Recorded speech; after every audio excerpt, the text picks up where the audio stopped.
this Senate to defeat the president's desire.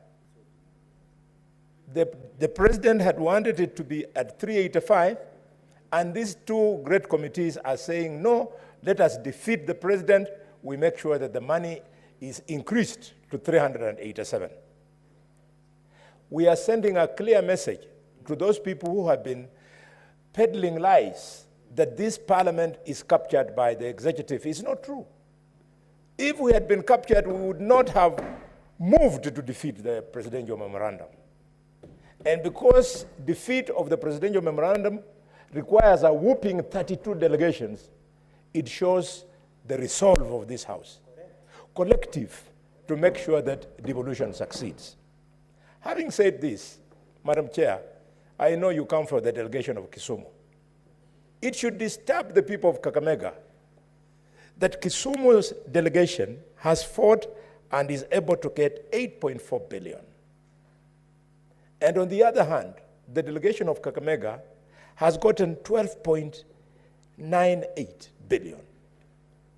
It must be a cause for shame in the thinking and mind of the governor of Kakamega that if you go to Kisumu, Professor Nyong'o, who has got only 2/3 of what Kakamega gets, has done the transformation of Kisumu that we see today.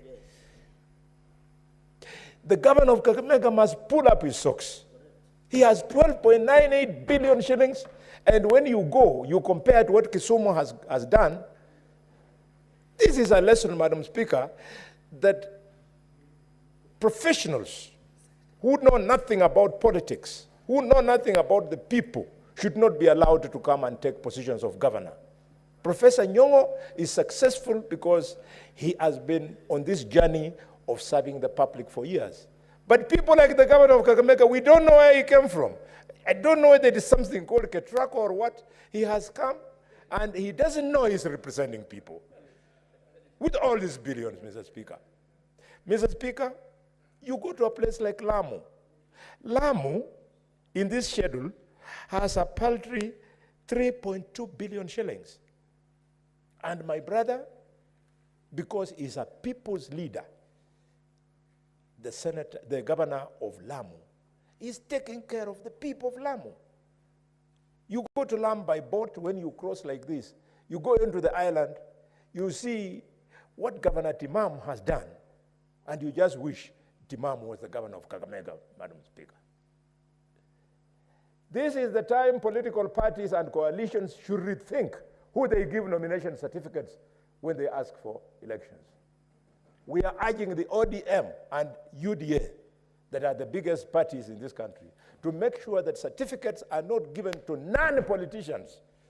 Only politicians should be responsible for taking care of our counties. Mr. Speaker, I am glad, Wambua, I am glad that the chairman of my committee is the national party leader of UDM. I want to urge you, Chairman, if you see UDA and the ODM joking around, giving certificate to strangers to leave counties, expand your party, give the nomination certificate to politicians so that your party will be the majority party in the country. We can no longer be cheated by coalitions and parties so that we force unpopular, useless people to be in charge of our counties, Madam Speaker. I support. Senator Eddie.